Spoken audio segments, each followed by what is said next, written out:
What's up, y'all? All right, JMO made it here with Aftrmine, produced by Aftrmine. We're gonna today. This is my first video.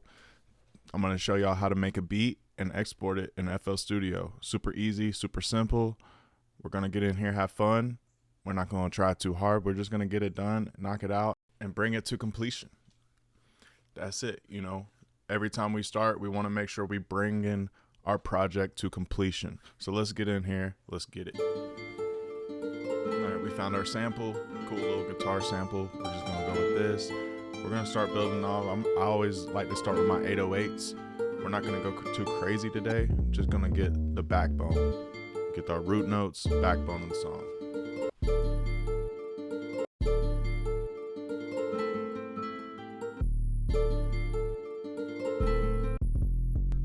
Just so you know, I always try to hear in my head creatively what I want to happen. So I know I want this rim to crack every time.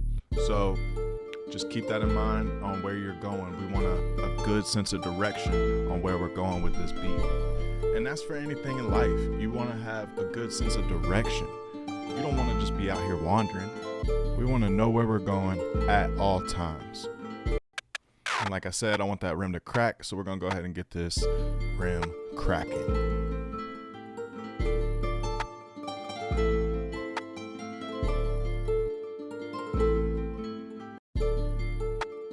And once I have my 4-bar, 8-bar loop, 16, whatever my loop is, I usually just go ahead and build the complete drums out in that loop, and then we'll arrange it, get it how it's supposed to be for the finished song.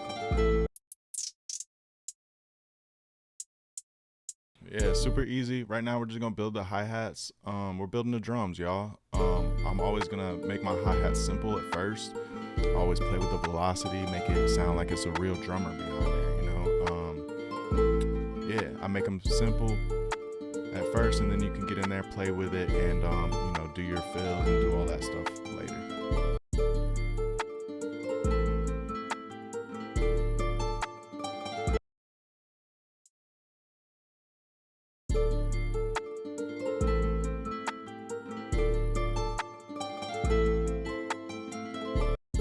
And one of the biggest things is don't overcomplicate it. We're making beats, y'all. This is fun. So don't get discouraged. Just keep going. This is fun stuff. Get creative. Take your time. There's no need to rush. Where are you going? You should know where you're going. Good sense of direction. Always make sure your sample is routed to your mixer tracks. We always want our buses routed correctly. Right now we're gonna put this in stretch mode. We can hit Command L, send it to a new mixer track, bring the levels down. We're gonna send that to our instrument bus, so it's in our mix bus correctly. I'm gonna turn my 808 up a little bit because I want that thing to thump.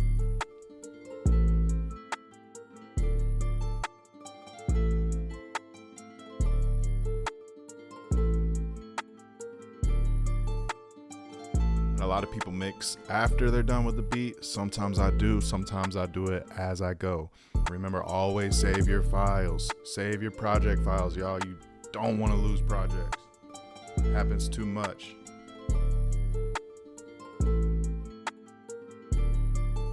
Getting kind of bored with the sample, I might go find another little melody, see if I can stack it, see what'll come about. Just get in here and play, get creative, have fun. That's what this is all about, y'all. Being yourself, being creative, getting in here, having a good time. And I know y'all can't hear Splice right now, just the way I got it routed. Might do another video later.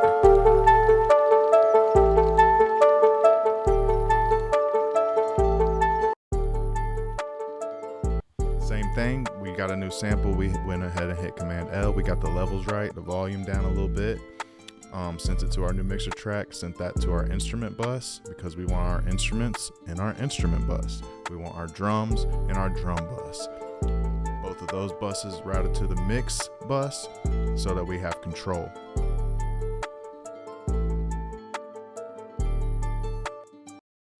Hey, this is a vibe, I ain't gonna lie.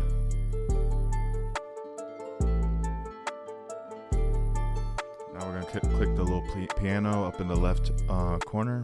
If we want to add a new pattern, we're gonna go ahead and add a new pattern. Click this piano, click the plus. Oh, we already have one, so we're just gonna use the one we didn't use yet. We're gonna go to the sample, right click on it, go to the piano roll, and draw in what we want to happen. We're putting our cymbal in here. Obviously we want that on the downbeat. I like putting my cymbals every 8 bars or so, depending on the song. We don't want it to happen every time. We want it to be a little space in between so it can breathe, right? Right. All right, so now I'm gonna take this, I'm gonna go ahead and just move it so we got a little intro, a little 8-bar intro, you know, to give it that vibe, to let the listener know, you know, we want them to know. I'm gonna actually move my 808s because I want the drums to come in without the 808s first. And why am I doing that? Because we wanna let the beat build, y'all. Remember Lil Wayne, to let the beat build? We're gonna do that almost every beat because we don't want the listener to get bored. We want them to be waiting on that 808 to hit. Now we got the basics of our drums, but I'm gonna move these down because I'm gonna go ahead and add this clap, and I just want my clap to be right here. That's just personal preference for organization.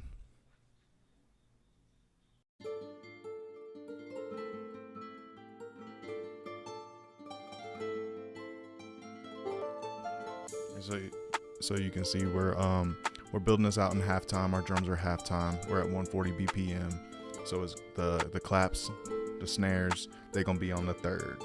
Make sure you always turn the loop points off. We're gonna go over here to the shift knob and just kind of shift it a little bit, give it a little bit of bounce without that swing yet. You can add some swing if you want. Boom. I'm gonna go ahead and move these down because I want my kick to be right up under my 808, just so I know in my mind where everything is at.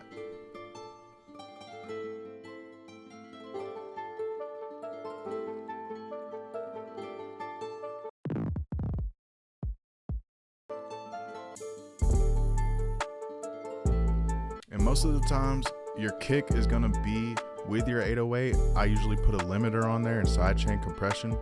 I'll show you that later. More about that later. Right now we're just gonna build this out and make sure we catch that vibe, you know what I'm saying? Now I'm gonna take my kick track and my mixer, send it to my 808, turn it down. We're gonna throw a limiter.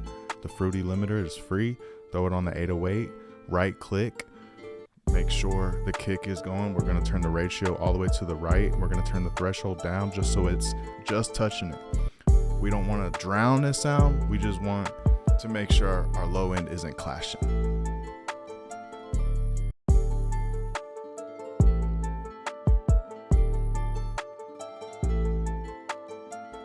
And always get in here and go up and down, you know, a semitone or so. You might find some sauce. There's no method to the madness. We just get in here and what sounds good, right? There's no rules.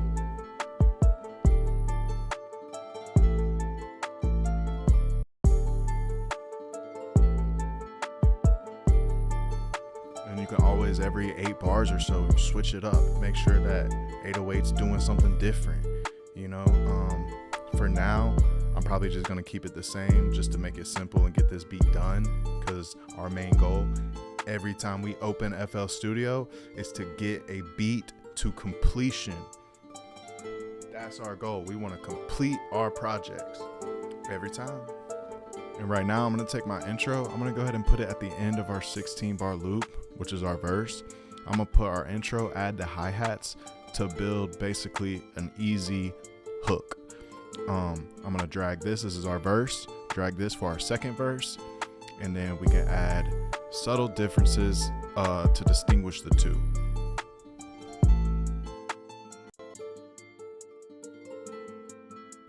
And like I said, we're not going too crazy right now. We're just trying to get this laid out and to completion.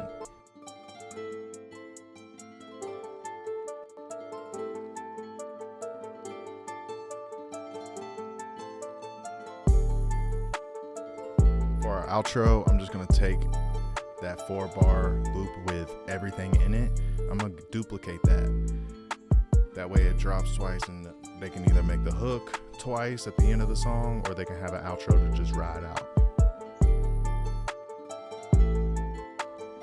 once we got our arrangement kind of how we want it, we're going to go ahead and come to the mixer track, right click on the mix bus, create an automation clip, and we're going to just bring this down to 4 bars, pull this all the way to the end of the track, and we're going to do an automation on the volume and let it fade out. Easy, easy outro. After you got that, know we got to tag this beat. You know we got to tag it.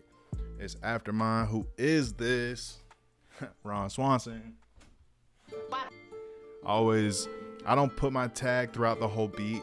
I always put it in the intro of the song right before the beat drops, and then I put it in the outro of the song and let the whole beat ride without it. They don't need to be hearing the tag throughout the whole beat. There's no need for all that, y'all. So just for clarity, I'm putting my tag in the beat twice, at the beginning and at the end. Who is this? And any audio samples that I use, I always put it in stretch mode, send it to our mixer tracks, and then route it to the correct bus. This is going in our tag bus, and our tag bus is going to our mix bus as well. Who is this? I'll throw Neutron on here just to make a quick, make a quick little mix. Who is this? To remove any unwanted frequencies. Go ahead and let the AI learn this. It's easy. If you don't have Neutron, use basic FL EQ, and just take out that low end, take out the high end, and just remove any unwanted frequencies. Who is this? We can do another video on EQ, on Neutron, or anything of that nature in the future. This video's purpose is just to mainly complete a beat, export it, and show you how I organize to get ready for uploads to BeatStars, to YouTube, the whole 9 yards.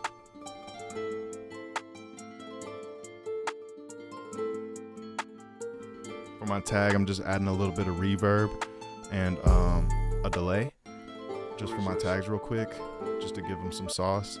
My reverbs and my delays are going to my FX bus, and my FX bus is also going to my mix bus.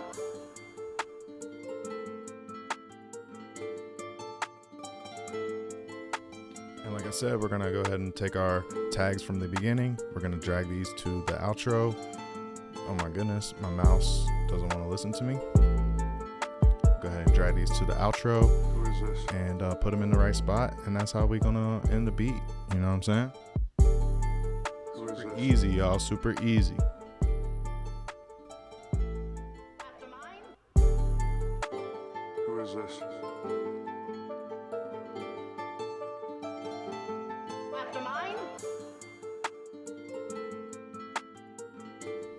Now we got that. We're just gonna go ahead and double check. Yep. Command A, that's gonna grab all. We're gonna go ahead and save this project file in the correct way. I always have the title, and then I add the key, then I add the BPM, then I add my producer name, and I add beat underscore after each word. Keep us organized. Now that we got it saved correctly, we're gonna go ahead and go to export. We're gonna go to the end of this. After our underscore, we're gonna add tagged, because this is gonna be our tagged version of our MP3 and Wave. Make sure that you click on MP3 and Wave, turn off the split mixer tracks, and turn on enabled master effects. I almost forgot, before we export, we need to come to our mix bus and make sure that this beat is loud enough. I'm gonna show you a free way. We're gonna go ahead and add the free EQ. We're gonna take out the low end, take out the high end, because we don't need any of that. We're not hearing any of that. We don't need that. And I'm gonna show you how to make this beat loud easily.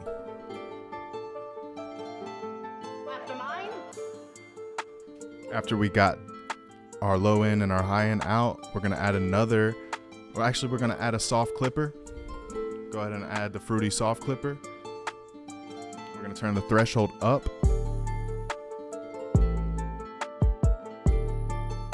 And if you have a loudness meter, you can add that after your fruity soft clipper, so that you can see your levels and your RMS levels and see where you are. For now, we're just gonna go ahead and add another free FL EQ right before our soft clipper, and we're just gonna turn the gain up. We're just gonna push that gain right up. think my rim shot's a little too loud. I want my clap to come through a little bit, so let's turn that up, turn my rim down a little bit, and try to find a good level for that.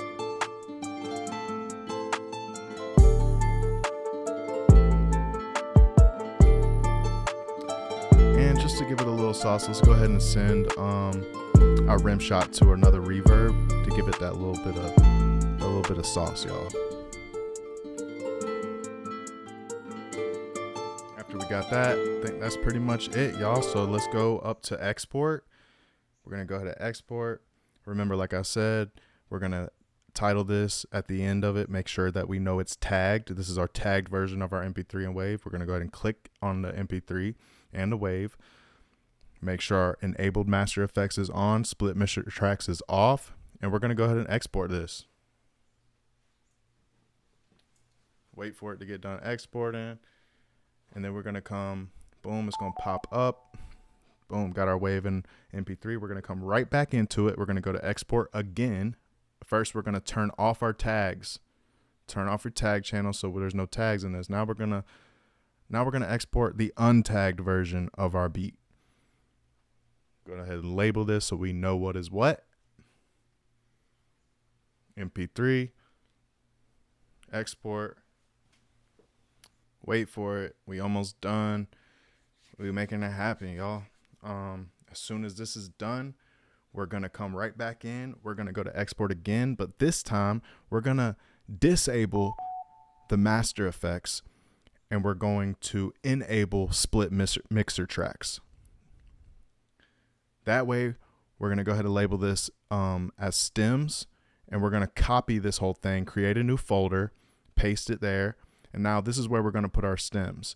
So we're going to split mixer tracks, disable master effects, and export. This is going to export every track in our project. Organization is key to this stuff, y'all. You don't ever want to lose files, not know where anything is. We're going to go ahead. Got them. Let's go. Now we're going to compress this folder. Right click, compress. Wait for that to get done. We're going to open a new Finder window. And this is how I save all my stuff. I got my project files in my project files. We're going to come to the desktop. I got a whole nother folder just for uploads. So we're going to come to our Finder window. We're going to go to desktop. We're also going to open up my iCloud, and we're going to open up my external hard drive. And we're going to go to the uploads folder in each of these drives. And we're going to save them 3 times. We want backups, y'all. We don't ever want to lose files. Create a new folder. We're going to label it, number it, paste that in there. I'm going to take away the stems. I'm going to say this is the beat and track outs. That's just how I do it from my head, so I know where I'm at organized. Now we're going to go ahead and drag and drop. We're going to option drag and drop so that they duplicate into this folder. And then we're going to open up our other folders, and we're just going to drag and drop into the to our uploads folder. Boom. Boom. Now we got backups of our MP3 wave, tagged and untagged, and our stems. Now we're going to come to Google Chrome. This is where I got everything set up already. So it's going to open up my YouTube, open up my BeatStars. And before we upload, we're going to go ahead and get an image. I think this is going to be Kodak Black type.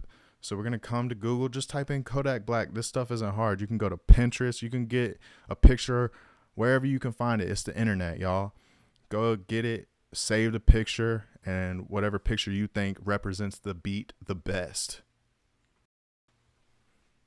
After we save the picture, we're going to go ahead, save it, and then we're going to grab it, and we're going to put it in the same folders that we just put everything else. And after you drop your picture in there and you got everything in each drive, you're good to go. Now you can open up Final Cut Pro, iMovie, however you want to create your MP4 for YouTube, and just drag that beat in there, drag the picture on top, and you're good to go. That's your video file. And I appreciate y'all watching. I hope it helped. Peace and love, y'all.